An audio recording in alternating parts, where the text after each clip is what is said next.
అందరికీ నమస్కారం అండి. 5 ఏళ్ల ఒక అసమర్థుడి పరిపాలన చూసిన తర్వాత, ఒక రౌడీ రాజకీయాన్ని రాష్ట్ర ప్రజలందరూ కూడా చవిచూసిన తర్వాత, నిన్న జరిగిన ఎలక్షన్లో భారీగా ఓటింగ్ పర్సంటేజ్ అనేది నమోదైంది. అది భారీగా కూటమికి అనుకూలంగా ఓటింగ్ పడింది అనేది దానికి నిదర్శనంగా ఇవాళ జగన్మోహన్ రెడ్డి చేయించుకున్నటువంటి సర్వేల్లో జగన్మోహన్ రెడ్డి యొక్క ఆంతరంగిక టీం ఇచ్చినటువంటి ఇన్ఫర్మేషన్తో తేట తెల్లమైంది. కాబట్టి ఈ రోజు జగన్మోహన్ రెడ్డి తట్టాబుట్ట సర్దుకోవడానికి ఆల్రెడీ లండన్కి పారిపోవడానికి ముందస్తుగానే టికెట్లకి అలాగే కోర్టుకి పర్మిషన్ కూడా పెట్టుకుని ఉన్నాడన్న విషయం మనకి ఎలక్షన్కి ముందే తెలుసు.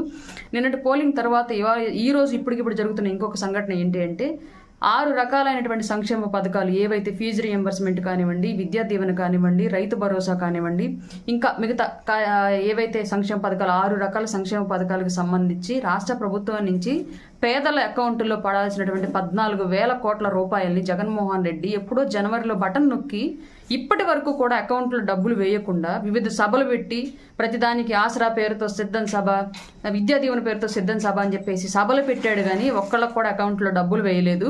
ఆ డబ్బులన్నింటిని కూడా ఇప్పటి వరకు దాచిపెట్టి ఎలక్షన్కు ముందు వేసి ఓట్లన్నా కొల్లగొట్టాలి, లేదంటే ఎలక్షన్ తర్వాత ఆ డబ్బులు వాళ్ళ బినామీలకైనా కొల్లగొట్టి తీసుకెళ్లిపోవాలన్న ఉద్దేశంతో ఇప్పటి వరకు డబ్బులు వేయకుండా ఉంచుకున్నాడు. ఈ రోజు 14,000 కోట్ల రూపాయల ప్రజాధనాన్ని అతనికి సంబంధించినటువంటి బినామీలు కాంట్రాక్టర్లుగా ఎవరైతే చేస్తున్నారో అందరూ కూడా కాదు, రాష్ట్రంలో మళ్ళీ మిగతా చిన్న చితక కాంట్రాక్టర్లకు కాదు, కేవలం అతనికి సంబంధించినటువంటి కాంట్రాక్టర్లకు మాత్రమే ఆ 14,000 కోట్ల రూపాయలు అకౌంట్లో ట్రాన్స్ఫర్ చేసి వాళ్ళ సెటిల్మెంట్లు చేసే ప్రయత్నం చేస్తూ ఉన్నాడు. ఎందుకంటే ఓడిపోబోతున్నాడు. వన్స్ ఫ్లైట్ ఎక్కి ఎగిరిపోతే ఇంక మళ్ళీ ఇండియాకి తిరిగి రాడు. కాబట్టి అతన్ని నమ్మి పనిచేసి లేదంటే అతని వెనకాల ఉన్నటువంటి బినామీలు నష్టపోకూడదన్న ఒకే ఒక దురుద్దేశంతో ఈ డబ్బుల్ని బినామీల ఖాతాలకు ట్రాన్స్ఫర్ చేసే ప్రయత్నం చేస్తున్నాడు జగన్మోహన్ రెడ్డి. ఈ రోజు సిఎస్ అలాగే ఆర్థిక శాఖ అధికారులైనటువంటి రావత్, సత్యనారాయణ గారు కూడా నిబంధనలకు విరుద్ధంగా జగన్మోహన్ రెడ్డితో ఈరోజు మీటింగ్ పెట్టుకుని దానికి సంబంధించిన చర్చలు జరుపుతూ ఉన్నారు. ఇన్ని రోజులు నేను పేదల మనిషిని, అన్ని కులాలను ఉద్ధరించానని చెప్పేసి మాట్లాడుతున్న జగన్మోహన్ రెడ్డి కేవలం అతని బినామీలకి, అతని సామాజిక వర్గానికి, అతని సామాజిక వర్గంలో కూడా కేవలం అతనికి ఉపయోగపడతారు అనుకున్న వాళ్ళకు మాత్రమే లబ్ధి చేకూర్చాడు. ఇన్నాళ్ళు కూడా అతనికి ఊడిగం చేసిన వాళ్ళే రాష్ట్రంలో బాగుపడ్డారు తప్ప సామాన్యులు, మిగతా సామాజిక వర్గాలు ఎవరు బాగుపడలేదు అనడానికి ఇది ఒక పెద్ద నిదర్శనం.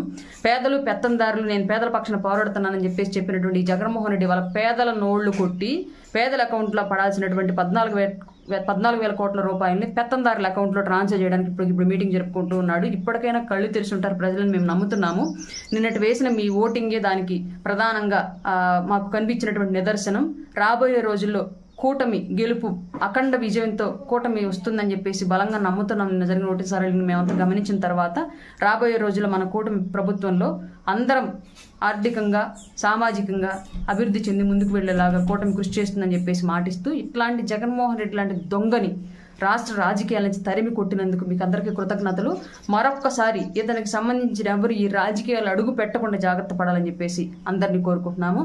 జై జనసేన, జై టీడీపీ, జై బీజేపీ.